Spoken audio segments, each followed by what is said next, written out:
Радвам се да ви видя в тази зала. Днес наистина има много интересна информация, особено за тези, които явно чуват това за първи път. И аз днес искам да ви задам въпрос. Ще общуваме интерактивно. Кой цени здравето си? Само да вдигне ръка. На всички. Когато човек е болен, колко мисли, че трябва да бъде здрав? Иска ли бързо да се излекува или не? Какво мислите? А кой си мисли предварително за здравето си напред, например? Какво ще стане с мен след 5 години напред? Мислите ли?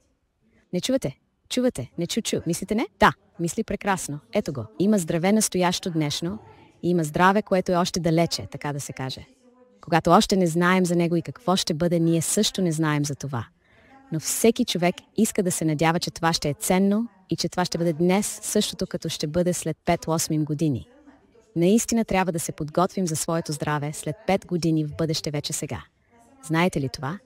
Затова днес говорим за това, как да си помогнем, как да бъдем здрави, как да запазим своето здраве и после да не съжаляваме, че някога нещо не сме постигнали. И най-важното и ценното, което трябва да се каже, е да се стремим да не бъдем товар за децата. Съгласни ли? Независимо на колко години си, трябва да се грижиш за себе си. Това означава да не бъдеш егоист и да не прехвърляш своите проблеми на децата си. Това е много важно. И така, за него се говореше много години насам. Още през 19 век за него започнаха да говорят, защото някога го извадиха от морето, разгледаха го. Фактът, че той съществува, работи, това са резултатите и те се запазват до днес. Но през 1913 година професор Килин в Германия извлече фукоидан, това вещество, за което ще говорим, от кафява водорасла от нейната клетъчна стена. И за него започнаха да говорят и 5 години. И до днес той остава продукт, който е дълбоко заровен в моретата. Продукт, който остава интересен за това да помогне на хората, за да бъдат здрави. Какво е фукоидан? Това са полизахариди, които се намират в клетъчната стена на кафявите водорасли. Не във всички водорасли може да се намери, но във всички водорасли той дава такъв впечатляващ резултат. Фукоиданите имат полизахариди, точно както нанизваме играчки на елхата, точно така полизахаридите се нанизват на структурата на фукоидана. Има разцепена структура на фукоидана и верижна, той има разцепена, ако гледаме в молекулната мрежа. И тези полизахариди се нанизват като елхови украшения и заедно с фукоидана дават резултат. Защо растението се нуждае от фукоидан? Точно както ние имаме нужда от имунитет, така и на растението също му е нужен имунитет. Фукоиданът, тъй като се намира в клетъчната стена на растението, изделя определена слиз и запазва растението от изсушаване. Когато вълната отмине, когато водораслите се допрат до пясъка, ако, например, водораслите получат травма от пясъка, вълната, тогава фукоиданът веднага започва да залепва като лепило и водораслите не изтичат. Освен това, фукоиданът дава на растението енергия, защото енергията не е нужна само на нас, на всеки жив организъм. Какво има толкова специално в него? Оказва се, че тези полизахариди, които се съдържат в фукоидана, играят много важна роля. И ние днес ще се запознаем с тях. Например, такъв полизахарид като моноза е много важен и хората трябва да знаят за него, тези, които имат инсулинова резистентност, тези, които страдат от състояние на захарен диабет, предиабет и тези, които имат наследствен фактор. Монозата решава въпроса за намаляване на захарта в кръвта, действа върху клетката астропокалоберганса и дава резултат върху храносмилателната система. Регулира нивото на захар в кръвта, като осигурява енергия на човека. Следващият полизахарид е фукоза. Тя е много важна и ценна.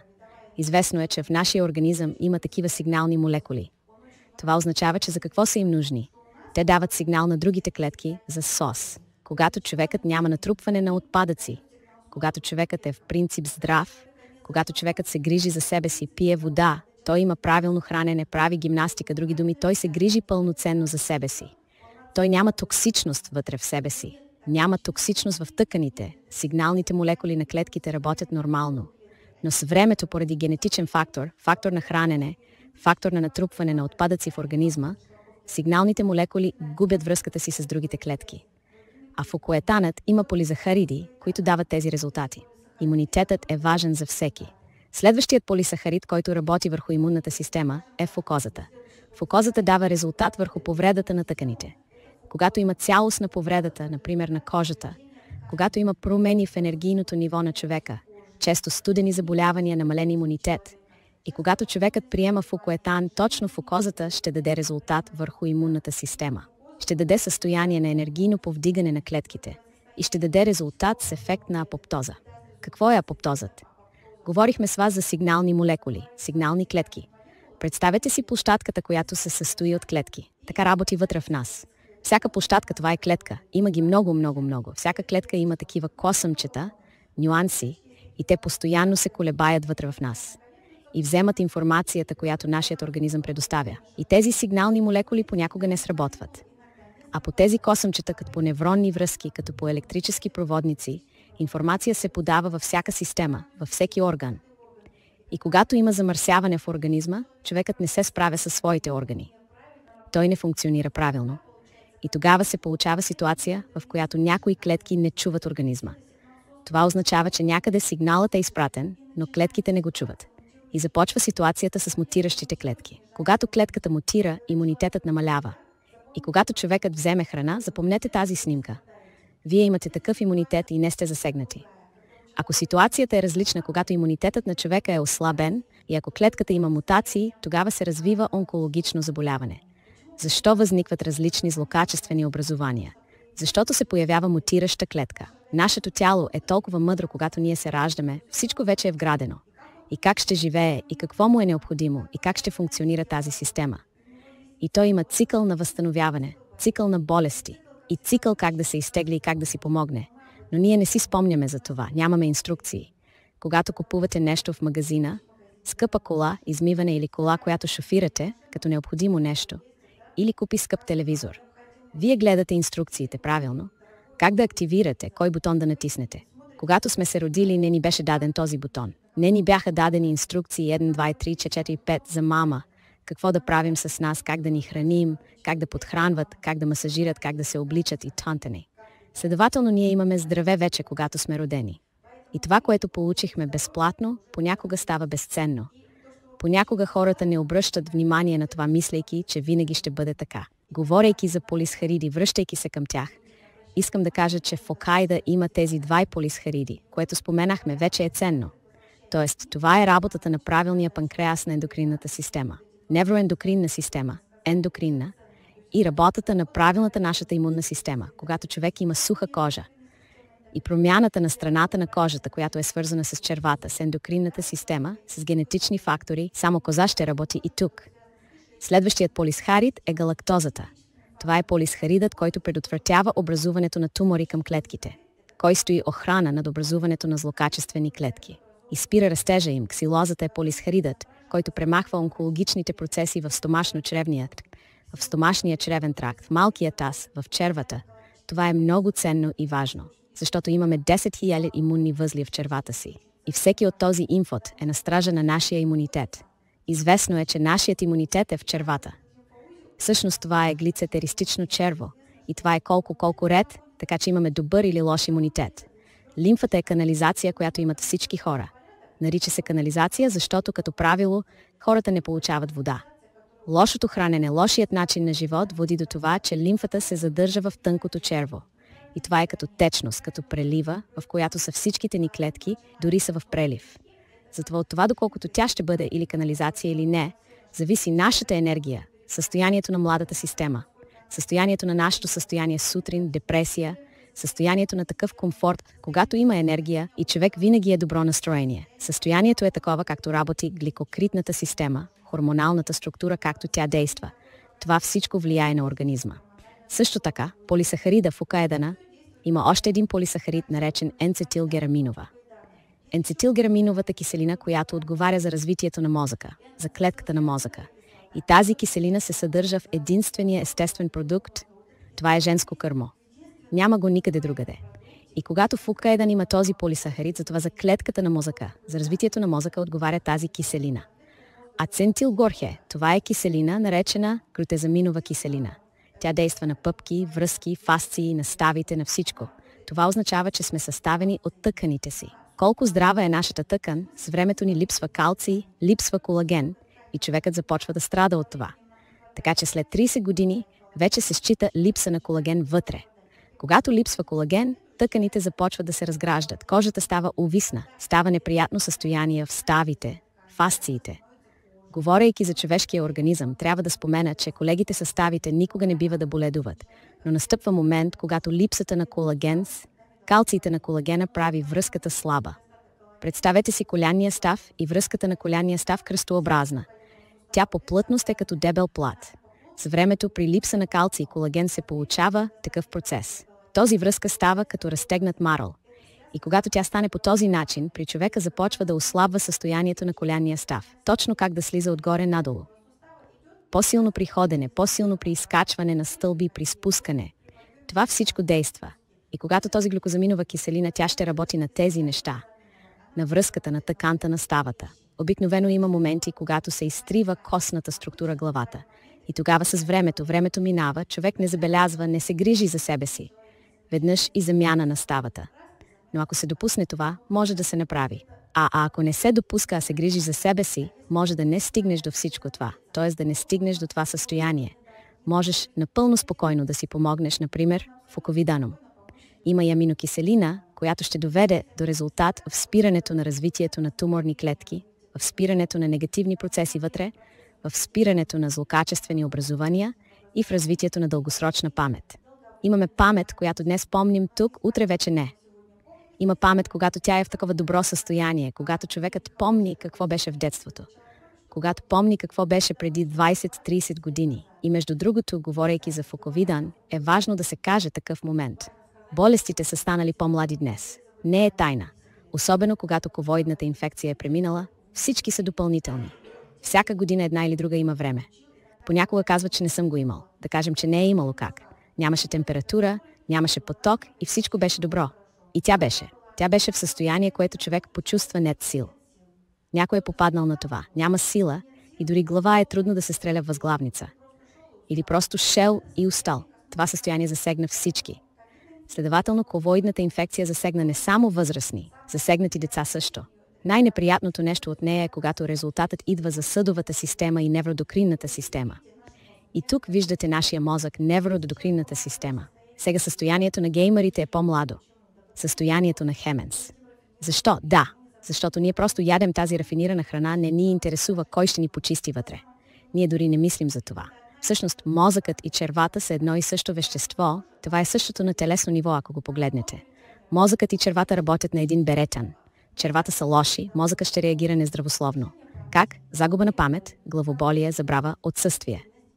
Забелязвам понякога хора, които пресичат пътя светофар, зелена светлина. Какво да правим? Направете стъпка. Забелязвам как хората стоят. Не замечали? Гледайте, това е много интересно. Тоест инерцията не е достигнала. Какво е импулс? Когато някаква информация се случи вътре, ние даде информация, някой каза нещо, ние сме нещо увидели. Моментум отиде в клетката. Човекът каза, о, това е добре. Или каза, че е лошо. Този импулс не достига до клетката, защото много вътре в това, което е шлака. И днес, като функцията на отстраняване на токсини и шлаки, вътре активиращият в това отношение е първият, който стои за охрана на здравето. Защото той е сам. Има много силни способности за решаване на въпроси за всеки система. Каквото и да ви кажа сега, винаги ще кажа същото нещо. Ще обърнете внимание на същите фрази, защото продуктът работи върху всяка система. Няма такова заболяване вътре в тялото ни, с което активиращият не би могъл да се справи. Развитието протича по такъв начин, че само времето и дозата ще играят роля. Вашето желание и режим на пиене. И тук са сензорните промени, които се случват в нашата страна. В мозъка са свързани с нашата активност на червата. Тоест флората в червата, която се потиска от патогенния флора. Ако имаме патогенна флора в червата и имунитет ниска, тогава не може да има добра флора. Ако храната все още е толкова рафинирана, която не позволява тази флора да се възстанови, и патогенната флора започва, натиснете добрата флора и след това процесът се оказва интракалити, ендодракалити. Между другото, състоянието на гъската доведе до много хора към ендоракетите. Когато лигавицата на тънкото дебело черво се възпалява и в коремния удар на човек, корема, кърлинг, лош, храносмилане на храната, бързо подтикване към тоалетната, често подтикване. И тя се простира в продължение на години, тя преминава в франчайска форма. Какво ще се случи? Чревната слуз е раздразнена, моделът е изразен. Човекът няма да има много добро състояние на абсорбция храната, която яде. Няма да се абсорбира от калций, биотин, витамини какво е в червата ни произведено. Ние имаме пълзане, възможно е производство, организми. Ако тялото работи добре, тогава си представете калций. За нас не е необходимо да се пие. Ние го имаме, това се случва самостоятелно и на своя собствена абсорбиран. и биотин, който е отговорен за растежа на косата, за красотата, коса за нокътната плоча, за състоянието на нервната система. Ако се произвежда, тогава всичко е наред. Б витамини, които се нуждаем от нервното си съдов модел, сърдечна честота, за човек да спи нормално, стани нормално, също липсва понякога. И сега се оказва такъв порочен кръг, когато човек започва болен и не знаеш как да си помогнеш. Така че тези сетивни връзки ще ги наричам, че възникват между мозъка и червата. Те изчезват в страни, ако нашият имунитет се повиши. И нашият имунитет е отговорен за всичко, за всяка ситуация отвътре. Това е нашата имунна система. Тези лимфоцити, които са в тялото, и ние сме с тях вече родени, те живеят в тимуса. Това е тимус, желязото, което имаме тук. И те казват, че тя е на 30 годишна възраст, се появява нейното увреждане. Нищо не се случва. Казват, че децата са родени и след известно време тя напълно е загубила способността си да работи. Не. Тя може да живее 150 години. Именно за това време е проектирано нашето тяло. Но тъй като си поставихме такива цели, някой от вас поставяте 2 пъти. Това означава, че организмът е настроен за 150 години. Това е тимус. Организмът е настроен за 150 години до сърцето. Организмът е настроен за 150 години до бъбреците. Разбирате? Но при болните бъбреци и здраво сърце, човекът не живее дълго. Вие също знаете това. И като говоря за това, че тези връзки ще бъдат споделени, то при човека какво ще се случи с мозъка? Няма да има памет. Ще има разсеяност. Импулсът няма да достигне. Днес си спомням, утре не. Няма да има дългосрочна памет. Ще бъде състояние, когато човекът не знае какво да прави. Давате му задача, но той не разбира откъде да започне. Това се нарича липса на импулс. Човек се изгубва, а когато тази връзка съществува, човекът приема активатори. Представете си, че сте вкарали в себе си, закупили робот почистващ, но само микроскопичен, който не виждате. Вие сте го изяли, но какво прави там не знаете. Но той работи там. Той започва да възстановява връзките ви отвътре. Започва да работи по структурата на сигналните молекули. И най-важното, което прави, когато влезе в организма, е да открива дисбаланса. И там, където клетката е празна, където и липсва някакъв микроелемент или витамин, където и липсва хранене, където има дебела мембрана, това е структурата на клетката. Има мембрана като стена. И когато е дебела и замърсена с отпадъци и токсини, такава клетка не може да предаде информация. Тя не може да абсорбира храната и не може да изхвърли отпадъците и токсините. Създава се клетка на кладенеца. И при такава клетка на кладенеца, за какви сигнални молекули можем да говорим? Нито една. Дори ако има повреда в организма, сигурно никой няма да извика. Активитарът няма да извика. Той ще помогне да се даде на организма тази сила. И точно всички тези полизахариди, за които говорихме, те ще доведат до резултат тук. На тази клетка, която е слаба, където има повреда, и започват да работят там. И най-интересното още, че той работи на ниво на ДНК. Счупената верига на ДНК и работата на активатора дават добри резултати. Дори ако човекът стартира своя процес. Мочовата система, за нея ще говорим, свързана е с червата и свързана е с нашия мозък. Изглежда, че когато ходим на тоалет през нощта, цялата ни информация излиза. Това се случва, когато човек пише през нощта. И ако говорим за правилния начин, по който трябва да се прави, тогава цялата течност трябва да се изпие до 5 часа след обед. Особено вода. Колко вода трябва да пием на човек? Какво мислите? 1,5-2 литра. Някой друг? 30 мл. Наистина, ако изчислим, както казват учебниците, 30 грама на килограм тегло. Това е нормално количество течност. Това не е течност, като например вода, сок, нещо друго. Това е чиста вода. Вода воден извор, да го наречем така. Когато пием чиста вода, организмът не изразходва енергия, за да я произведе, обработи. Ако пием нечиста вода, тялото все пак ще произведе енергия, за да я абсорбира, да я усвои. Водата има своите микроелементи. Това се счита за течна храна. И количество вода, което трябва да пием, позволява на човек да няма оттоци, да функционира правилно. Нощната система, да няма токсини вътре шлаки, да няма интоксикация в тъканите, да функционира правилно нашия дебел и тънък черен дроб. Водата е важна за мозъка. Ние сме съставени от вода. Детето се ражда 90%.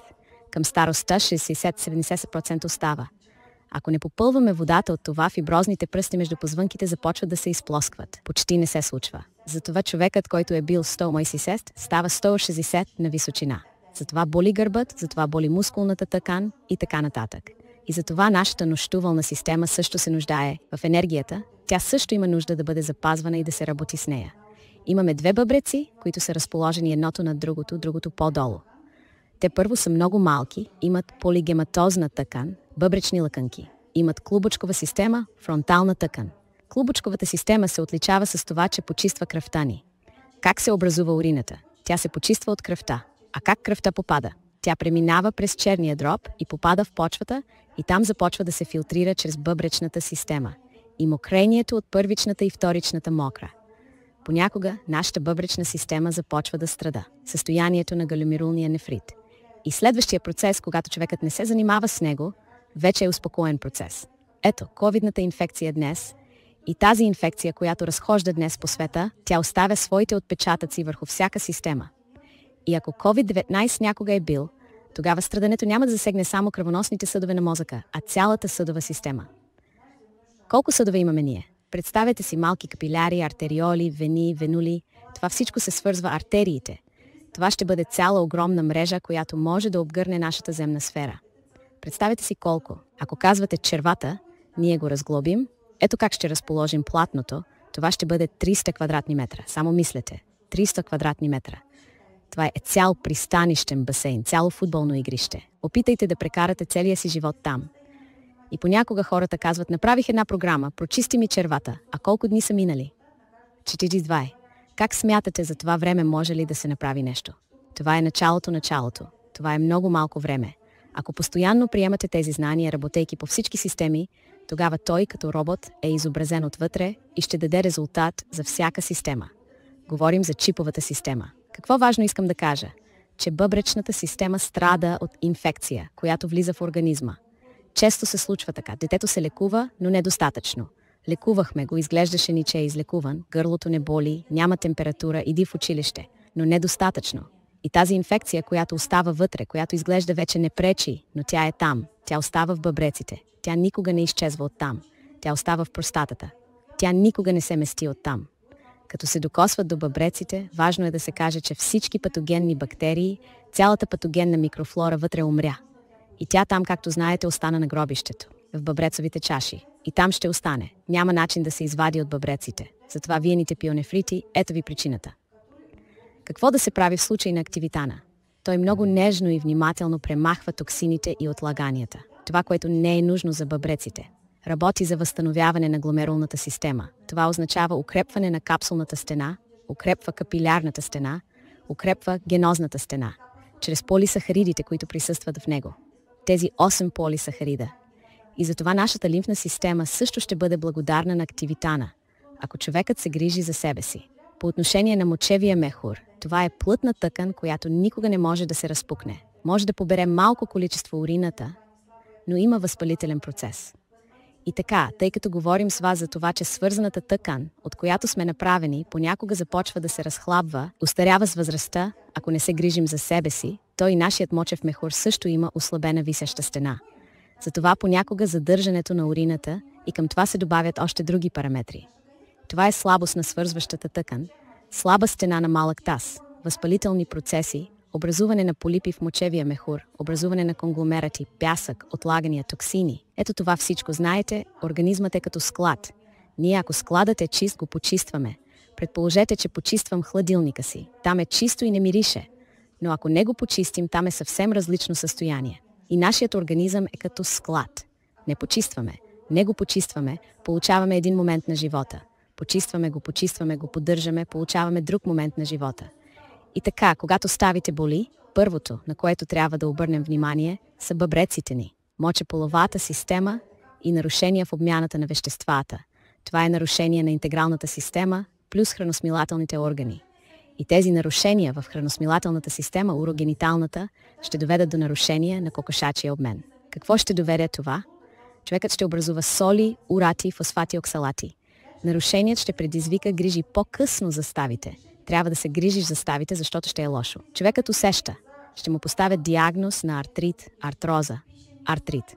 Откъде е това, както вие мислите? Както вие мислите, откъде е това взето? Натрупвания на соли. Някога настъпи момент на стрес. И този човек не го забеляза. Желудъкът се развали. Развали се от избирателно-пропускателния синдром. След това започна процесът на добро усвояване на храната. Тънките черва зле започнаха да абсорбират. Излишъкът на слиз в организма замърся фарсинчатата част на тънките черва. Храната не се усвоява и тялото спира да функционира. Това означава, че спира да произвежда витамини от група Б и калций. Интегралната система се срино. Хормоналният баланс е нарушен. Ето го процесът. Нарушение на солния обмен. Костите започват да болят, ставите започват да болят. Какъв извод можем да направим, че всичко това може да се реши? Най-важното е, че всичко това може да се реши. Всяка ситуация, всеки диагноз. Диагнозът е просто диагноз. Днес се лекува диагнозът, а не причината за това какво се е случило. Затова вземаме актипид вътрешно по един пликче. 2-3 пъти на ден. Решаваме въпроса, че нямаме нарушения в уринарната система. В крайна сметка при нас се получава състояние, когато жената и мъжът усещат, че мочевият мехур е съвсем различен. Когато урината се изделява толкова колкото трябва. Няма задържане, няма излишно желание да отидете до тоалетната отново. Има състояние на правилната работа на урогениталната система. Има състояние на правилната работа на опорно-двигателната система. Опорно-двигателната система е нашият остров, на който се намираме. Това означава нашата гръбначна колона, която ни държи в правилна позиция. Ако костите и ставите заболеят, никому не е весело, ако някой го изпитва. И цялото лечение, което се извършва с фармацевтични препарати, това е добре, но това просто е поддържане на себе си. Това не е изцеление до края. Това не са 30 въпроса и до следващия път. Кога може да бъде следващият път? Когато простирите, особено ревматоидните аперити. Състоянието е изтощително. След това ревматоидната система, ревматоидните проблеми ще влияят много отрицателно на всички стави, дори на сърдечната дейност. И за какво това говори? Трябва да ги включат. Трябва да се подредят обменните процеси. Отново къде да се обърнем? Активитамин отново помага тук.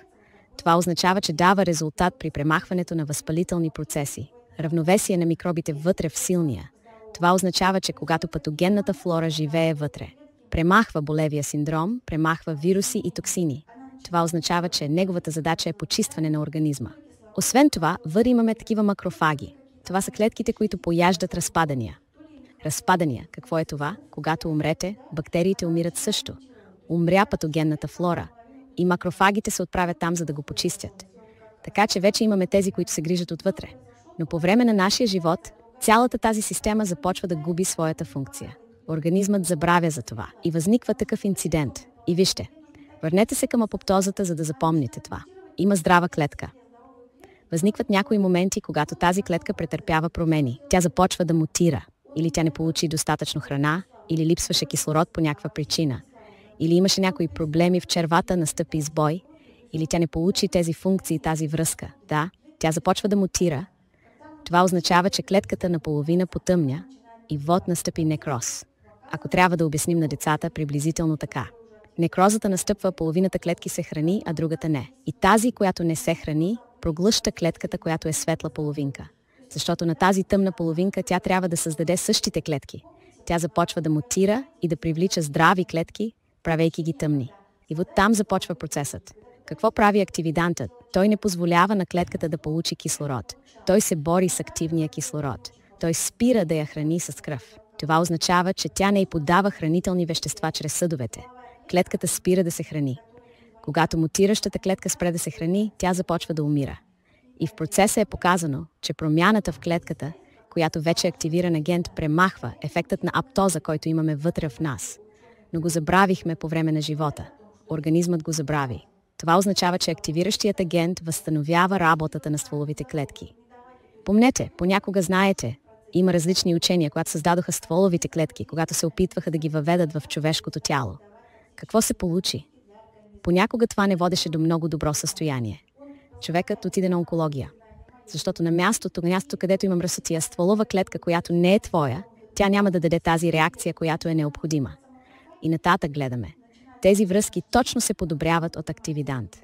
Това означава състоянието на мутиралите клетки. Когато се случи, учените проведоха изследване, казват, че ако клетката не се подава активен кислород, спрете да я храните, обгърнете я с здравословна тъкан, като че я задушите в този процес на негативна работа, тя спира да действа, тя не спира да се размножава и спира да издава токсични натоварвания за организма. Това прави активидант. Т.е. той позволява възстановяването на сигналните молекули вътре. И тази сигнална молекула, т.е. сигналният синдром, този сос, клетките го чуват и започват да се насочват макрофагите и започва да работи нашият тимус, имунитетът се повишава активно и работата вътре започва. Човек спира да влиза в негативен процес, например в процес на онкология. И точно като се свързва клетка с клетка, другими думи, точно връзката, която има в организма, и когато свързването се случва, всяка клетка започва да чува другата. Когато полето е чисто, всички клетки си почистват една друга. Тези кичури, които се колебаят, те ясно предават информация от клетка на клетка.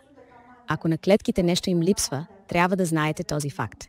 Цялата информация за клетките, за всяка клетка на организма, представете си ставите, мозъка, кръвоносната система, червата, тя се съхранява тук, в мрежата на мочевия мехур. Ако сме отишли на тоалетна през нощта, сме се помокрили, информацията изчезна, сутринта се събуждате и не знаете какво да ядете, защото не си спомняте.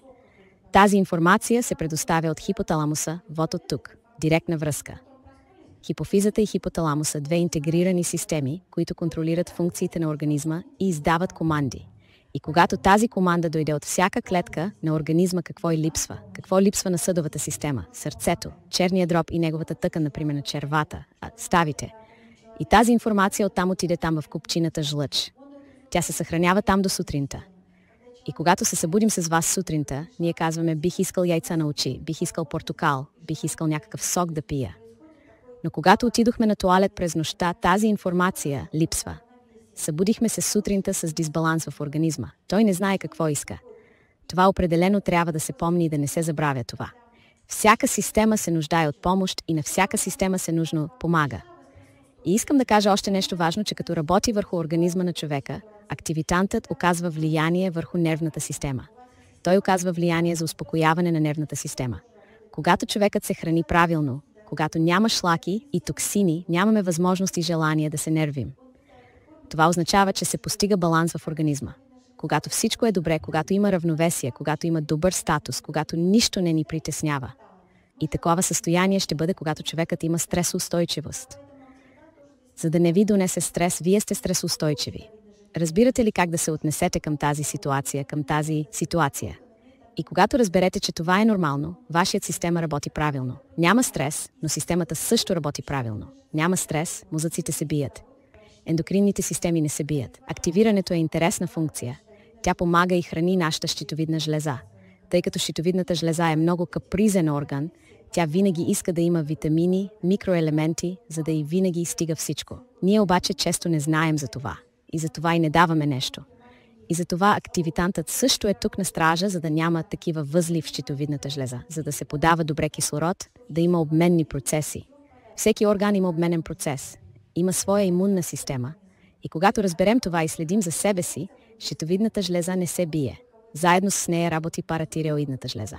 Когато липсва калций, виновна е паратиреоидната жлеза и дебелото черво, където точно се абсорбира. И точно тези полизахариди позволяват налито на калций, магнезий, селен, цинк, витамин Е от група БЕФ и така нататък. Така че вижте този малък робот, който действа като активатор, той ще насочва ред вътре и ще дава резултат, че в чист организъм всичко е наред. Колко на всеки е необходимо да пие? Това знае всеки организъм. Това означава, че колкото по-бърза е отговорната реакция, ще зависи от това колко пиете вода, колко изпълнявате питейния си режим, колко добре работи вашият имунната система и колко малко и много е влязло в организма. Това е много важна тема.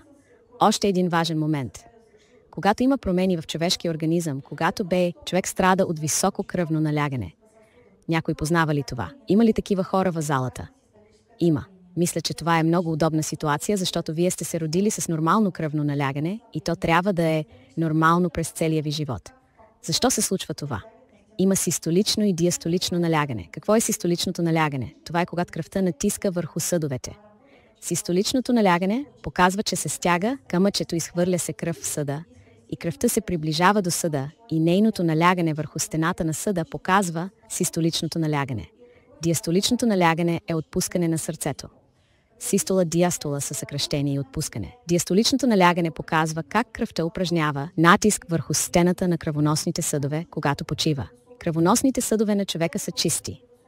Това се случва, когато съдът се замърсява като бучка сняг, само че не се топи. И просветът на съда става много тънък. Кръвта с високо налягане тече по съдовете, тя упражнява натиск върху стената, при човека се появява налягане. У нас плаките могат да бъдат навсякъде.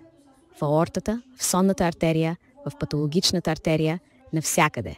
И когато това състояние вече е на лице, трябва да се работи с него по какъв начин. Работете през състоянието на черния дроб. Как работи активният черен дроб? Той възстановява клетката на черния дроб, хипердонцит работи. Той разполага с много добро жлъчно изхвърлящо действие. Понякога често се случва, че хората се раждат с дискинезия на жлъчния мехур. Ние всички се раждаме с това. Това не е диагноз. Това е състояние на жлъчния мехур, когато той е мързелев, когато жлъчният сок се свива. Освен това зависи от храненето и хидратацията. Когато жлъчният сок се свива лошо, хората имат проблеми с червата и те не функционират. Има запек, има натрупване на отпадъци и тан. Но има активираща способност, която позволява на жлъчния мехур да работи правилно. Позволява му да се свива правилно. И когато жлъчният мехур се свива правилно, това означава, че храната се правилно разгражда в дебелото черво. Тогава няма никакъв застой. Протича правилното усвояване на храната. Още едно уникално свойство на активитар е, че той прави кръвоносните съдове еластични. Съдовете стават по-еластични. И човек живее толкова дълго, колкото има еластични съдове. Във всяка възраст тези съдове могат да се вържат като възел. Той не се разкъсва, той не се чупи, той е гъвкав като пружинка. И връзката му с другите кръвоносни съдове е добра. Когато хората имат студени ръце и крака. Има ли такива в залата? Или може би сте чували от някого за това? Представете си, че е важно да знаете, че когато студените ръце и крака, такива хора не могат дълго да живеят. Това е нарушение на периферното кръвообращение. Какво прави активитарът? Той работи с всеки капиляр, с всеки съд, с артериалната стена. Това са най-малките капиляри, които се намират в пръстите на краката и пръстите на ръцете. Когато кръвта достигне там, ето нашите студени ръце и крака. И активитар, като подобрява периферното кръвообращение, позволява на човека да изравни това състояние. Артериалното налягане се стабилизира от това, подравнява се работата на съдовете, подобрява се кръвообращението. Подобрява се функционирането на уринарната система, подобрява се работата на гъбичковата система на бъбреците нефрона и дава резултат точно за стабилизиране на кръвообращението и състоянието на кръвта, когато са им нужни антикоагуланти. Има аспирин на центове, още нещо на центове. Активитарът е антикоагулант. Като приемате активитар, вие нямате нужда от никакви лекарства, които ще разреждат кръвта, защото той е лекарство, което контролира кръвта. Той я разрежда. Той няма състояние, което трябва да се контролира. А какво ако стане по-лошо? Никога няма да стане. Той има избирателна възможност. За всеки организъм той работи избирателно. Това означава, че той няма да разрежда кръвта по-лошо, т.е. повече от необходимото индивидуално за всеки човек. Затова всички хора, които са имали COVID-инфекции, задължително са необходими антикоагуланти. И на всеки човек те са необходими, когато имаме разредена кръв. Тя има своето състояние, свои еритрологични функции. Тогава сърдечната дейност не страда.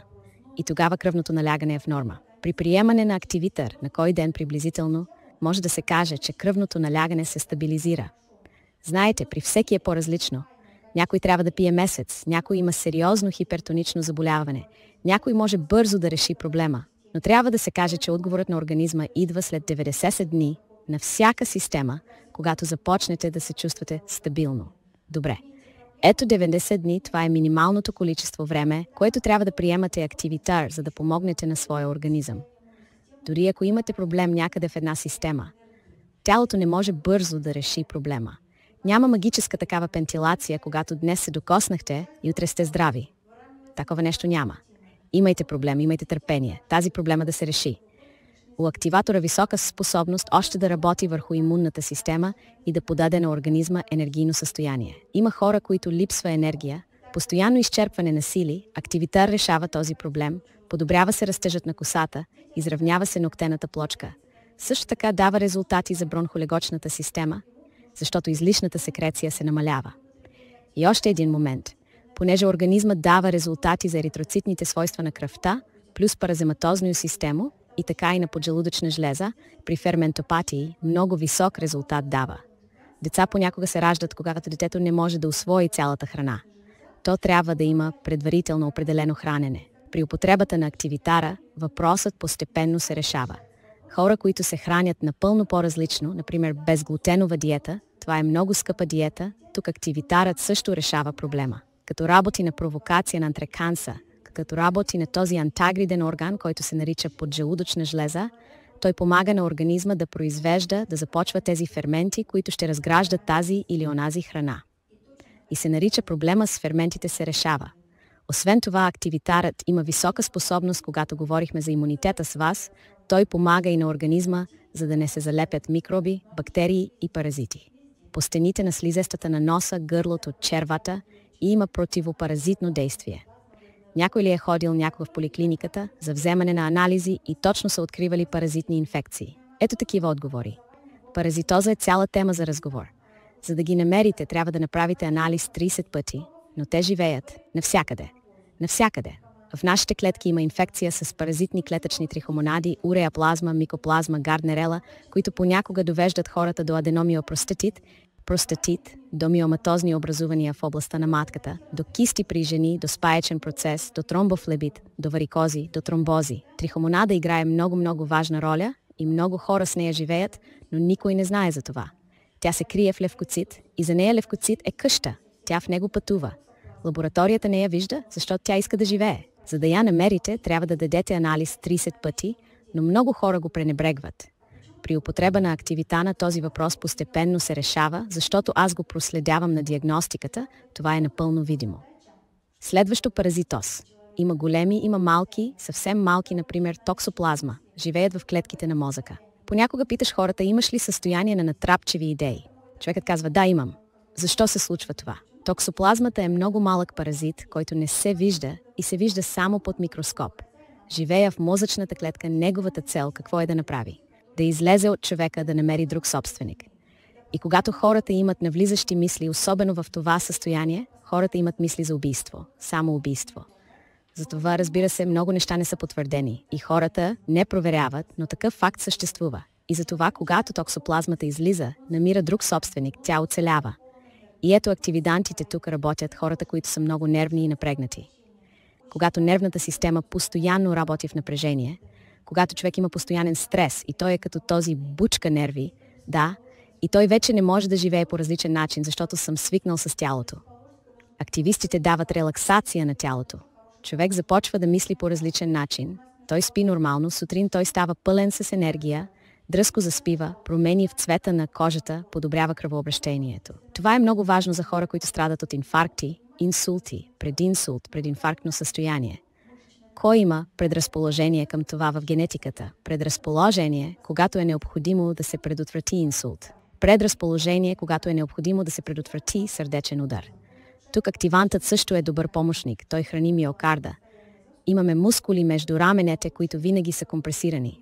И хората често се оплакват, тук по някакъв начин боли. Да, някой ходи. Ако масажът е постоянен и работи с тялото си, той разбира, че трябва да се направи. Но когато има блок от мускулна тъкан, тогава храненето, сърцата спират. Тоест в това състояние постоянно, ако се случи, възниква сърдечен удар. Това е миокардна некроза. Активиста помага по този начин, подобрява кръвообращението на мускулната тъкан, за да се избегне имаше състояние на стагнация на кръвта, така че да няма подобрение. Стагнация на кръвта, така че в крайна сметка да няма тромбоза. Работи върху вените на краката. Краката на вените имат лопати, в които хвърляте кръв и няма да има стагнация. За да изсмуква кръв от краката, този черен дроб е отговорен. Следователно, черният дроб понякога е шлака, не може да функционира да отговаряте постоянно и активистът ще помогне и тук. Поради факта, че е антикокалатор, той лежи кръв, венозната стена се укрепва, тя остава гъста. Кръвта не прониква. Т.е. няма да има такива промени, които да настъпят в междуклетъчното пространство, когато има подуване в човек. Активиращият също играе роля тук. Т.е. венозната стена се съхранява, укрепва се и кръвта става по-гъста, циркулира добре и човек няма стагнация. Това е важно. Това е особено важно за хората, които работят постоянно стоящи на краката, учители, лекари, оперативни хирурзи. Много хора, които стоят зад машините ден на работа. Затова днес се опитах да ви покажа къде как работи активидант. Когато има слуз в тялото, има много от него, т.е. че присъства вътре, има 100 болести. Но никой не търси причината при метаболит, че те само лекуват диагноза. Следователно, използвайки този малък продукт в торбички, SS606 грама, няколко пъти на ден, всеки индивид дозировка, ще получите прекрасен резултат от работа на всички системи на тялото. От най-малката клетка, кажете червата, до горна система, до ендокринната система. Можете да видите отгоре, т.е. когато хората гледат към вас, Те могат да започнат да казват комплименти, нещо, което имате, ще се промени. И може би ако хората, някой вашия познат е активист, погледнете ги, не ги виждате дълго време, вероятно забелязвате, че човек се е променил, той е станал различен и състоянието на паротонтозата играе особена роля. Това, което мисля, че всички се интересуват от зъбите. Това е тема за разговор, където човек винаги се случва при зъболекаря или веднъж годишно, вероятно. Така че защо възниква паротонтоза? Липса на витамин С, да. Нарушаване на храносмилателната система, да. Паразитозата играе голяма роля. Активистите помагат тук. Просто трябва да приемате активиращ агент в устата си, да разтваряте устата му, езикът му навсякъде по бузите, както на зеленината, на растежа на устата, така и ще получите добро резултат. Активирантът трябва да работи с цялото тяло. И там, където има лошо състояние, активидант ще отиде там и ще работи. Общо взето състоянието на работа днес показах активидантите, но искам да спра на съдовата система и да кажа, че когато кръвообращението е лошо, сърцето на човека страда. Възниква състояние на аритмия. Аритмията възниква, може би, поради нарушение на ендокринната система. И когато човекът приема активидант в състояние, това започва да се решава. Това означава, че сърцето започва да работи по различен начин. Няма застойни явления. Ако имаше някакви патологични процеси по отношение на аритмията, постепенно и те ще изчезнат. Аритмията не се решава веднага. За да я решите, трябва да промените състоянието на организма. За тази цел има и дихателна гимнастика, която трябва да добавите. И днес бих искал да ви покажа още едно упражнение, което ще бъде полезно, защото скоро е нова година. За да няма в живота, всеки трябва да има радост още от сутринта. Ако не се радваме, значи всяка наша клетка също се сърди. Темата е тук. Днес ще ви покажа. Вие също можете да го направите с мен. Всяка сутрин вземете дланта си и започнете тук да почуквате. Ето място. Вие почуквате тимус. И чувствате как усещането на радост се появява. Започвате да го усещате напълно по-различно. Моделирате своя имунитет. Моля, запомнете това, не го забравяйте. Още един такъв момент за вас. Има точка на дълголетие, точка, която решава много задачи в организма. Знаете ли за нея? Тази точка се намира под коляното. Кой знае? Прекрасно. Нека си я покажете един на друг. Не забравяйте за това. Всяка сутрин трябва да масажирате точката и тя дава резултати за цялата оправдаваща система. За кръвообращението, за вените на краката, за имунната система.